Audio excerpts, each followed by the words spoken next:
नमस्कार। चलिए आज आपको कार्तिक महात्म्य की एक बहुत ही अद्भुत कहानी सुनाते हैं। ये कहानी है तीन भयानक राक्षसों की, एक धर्मात्मा ब्राह्मण की और मोक्ष के एक ऐसे रहस्य की जो शायद आपने पहले नहीं सुना होगा। ये कहानी हमें बताती है कि कैसे एक छोटा सा, बस एक छोटा सा पुण्य कर्म बड़े से बड़े पापों को भी धो सकता है। तो आइए इस सफर पर मेरे साथ चलिए।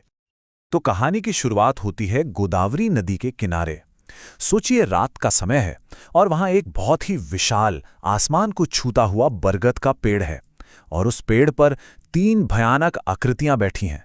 और यकीन मानिए वो कोई आम जीव तो बिल्कुल नहीं थे।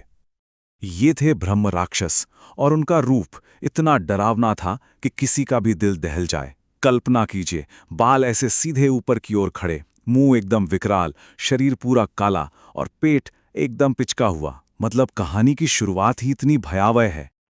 और उनकी दहशत ना सिर्फ उनके दिखने तक ही सीमित नहीं थी। उनकी आंखें और दाढ़ी लाल थीं, दांत एकदम नुकीले और लंबे, और सिर पर जानते हैं क्या था? जानवरों की खोपड़ियों से बना मुकुट। इन सब ने मिलकर ऐसा आतंक फैला रखा था कि उस पेड़ के आसपास मीलों तक कोई इंसान या जानवर तो क्या, कोई परिंदा भी पर मारने की हिम्मत नहीं करता था। तो सवाल ये उठता है कि आखिर वो इस भयानक रूप में क्यों थे? उन्हें ये योनि क्यों मिली? इसका जवाब एक बहुत गहरे आध्यात्मिक नियम में छुपा है। एक ऐसा नियम जो सीधा जुड़ा है कार्तिक व्रत से।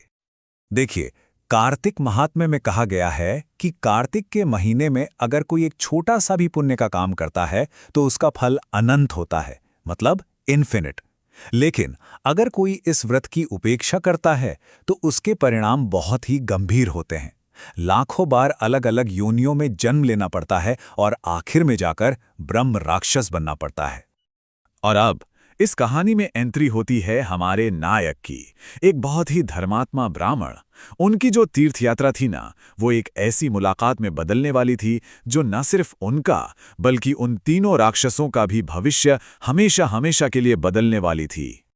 नाम था उनका तत्वनिष्ठ, वेदों के ज्ञाता, हमेशा सच बोलने वाले और अपनी इंद्रियों पर जिनका पूरा नियंत्रण था। और यही गुण उन्हें इस कहानी का वो आदर्श नायक बनाते हैं जो इन राक्षसों के उद्धार का जरिया बनेंगे। तो हुआ ये कि वो रात के अंधेरे में सफर कर रहे थे और अचानक उनका सामना हो गया उन राक्षसों से। जाहिर सी बात है वो बुरी तरह डर गए, लेकिन उस डर के पल में भी उन्होंने फौरन भगवान हरि को याद किया और अपनी रक्षा के लिए प्रार्थना करने लगे। पर यहीं पर कहानी एक बहुत ही दिलचस्प मोड़ लेती है। जैसे ही वो राक्षस उन्हें खाने के लिए दौड़े, ब्राह्मण को देखकर और उनके मुख से हरि नाम सुनकर एक चमत्कार हुआ। उन राक्षसों को अपनी जाति स्मृति वापस आ गई।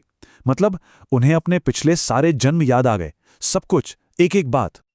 और इसके बाद कहानी का वो हिस्सा आता है जहां वो राक्षस खुद बताते हैं कि उन्होंने आखिर ऐसे कौन से पाप किए थे जिनकी सजा वो भुगत रहे थे। तो मोटे तौर पर तीनों के पाप ये थे। एक ने अपने ही जैसे ब्राह्मणों को धोखा दिया, दूसरे ने अपने माता पिता का अपमान किया और तीसरे ने सीधा ईश्वर के साथ ही विश्वासघात किया। चलिए अब एक एक करके उनकी कहानी जानते हैं। तो पहले राक्षस ने बताना शुरू किया कि वो पिछले जन्म में एक गांव का अधिकारी था तो ब्राह्मण, लेकिन उसने धोखे से दूसरे ब्राह्मणों का धन हड़प लिया और इस पाप की सजा इतनी भयानक मिली कि सिर्फ उसे ही नरक नहीं भोगना पड़ा, उसका पूरा का पूरा वंश ही खत्म हो गया। अब बारी आई दूसरे राक्षस की। उसका पाप था अपने माता पिता का अनादर करना। वो अपनी पत्नी और बच्चों को तो बढ़िया बढ़िया खाना खिलाता था, पर अपने बूढ़े माँ बाप को बचा खुचा बासी खाना देता था। ये इतना बड़ा पाप माना गया कि उसे युगों तक नरक में पीड़ा भोगनी पड़ी। और तीसरा, वो तो मंदिर का पुजारी था, लेकिन उसने अपने पवित्र काम को ही कलंकित कर दिया। वो मंदिर में भगवान को चढ़ाया गया घी, तेल और प्रसाद चुराकर वेश्याओं को दे देता था। सोचिए, भगवान के साथ सीधा सीधा धोखा। तो अब जब सारे पाप सामने आ चुके हैं, कहानी अपने सबसे जरूरी हिस्से पर पहुंचती है।